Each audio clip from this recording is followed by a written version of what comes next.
Many young men and women go to the gym to hit the weights each week, but what happens when strength training evolves into bodybuilding? You know what, parents, you need to listen up.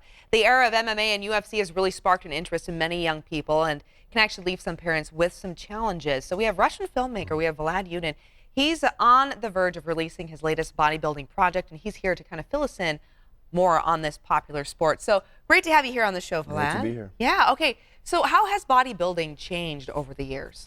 I think technology, when it first started in the 60s and 70s, it was just basically, gyms made out of, different sticks and metal, everything was kind of made by themselves, you know what I mean? Some people even worked out with bricks.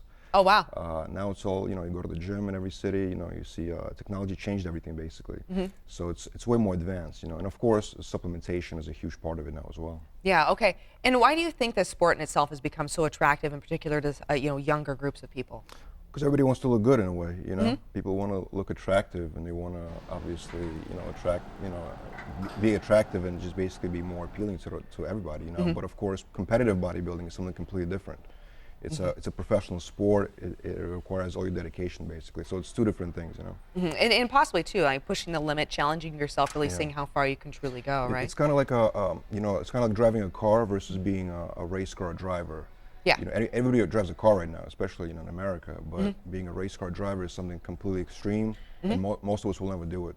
Yeah. Okay. So let's talk though about those misconceptions about bodybuilding, because obviously a lot of people instantly go to steroid use. You're talking about supplementation, but a lot of people go, oh, bodybuilding, steroids are known to go hand in hand. And then also, I think the stereotype of someone who is into bodybuilding is obsessed with their physical appearance. How do you address that in your film that you're releasing? Very honestly, actually, it is a problem.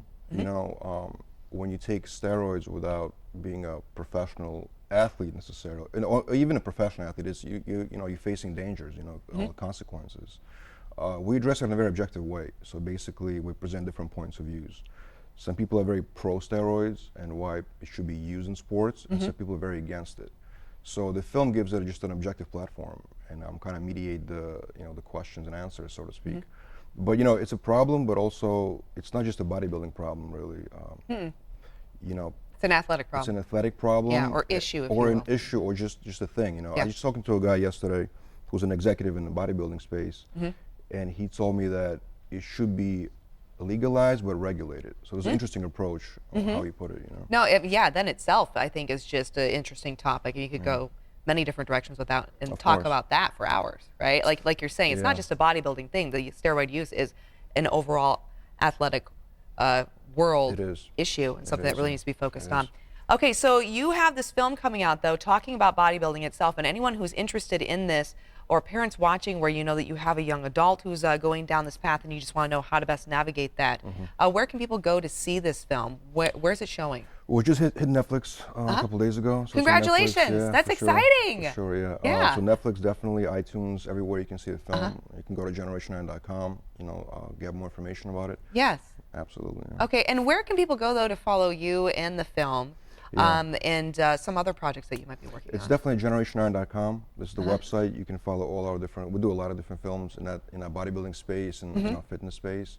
So generation9.com, or you can also see a lot of our films on Netflix as well. Okay, so Netflix is the place to go. And I'm just curious to know, well, what has been the reaction from the bodybuilding community in regards to this latest film that you're releasing? It's very positive overall, because bodybuilding community, unlike other sports, they don't get a platform. You're not going to see on ESPN or some other channel or ABC even, you know what I mean? Yeah. And see a bodybuilding competition or anything about bodybuilding related. So when they see a platform and when they actually get a chance to see themselves in some kind of, in some kind of space, they're very excited about it. Yeah, absolutely. It's always great to have a voice, right? And you're giving a voice to this really interesting, and like you're saying, a sport that's been around for decades, but kind of has been a little bit under the mainstream, right? Absolutely. I follow many athletes socially, and there's many different types also of bodybuilding and competition. This is just a great way to, I think, like you're saying, give a little highlight and a little voice to it. Absolutely. Vlad, thank you so much. Thank you so Such much. a pleasure to talk with you. Appreciate And everyone, make sure you check it out, Netflix. This interview involves commercial content. The products and services featured appear as paid advertising.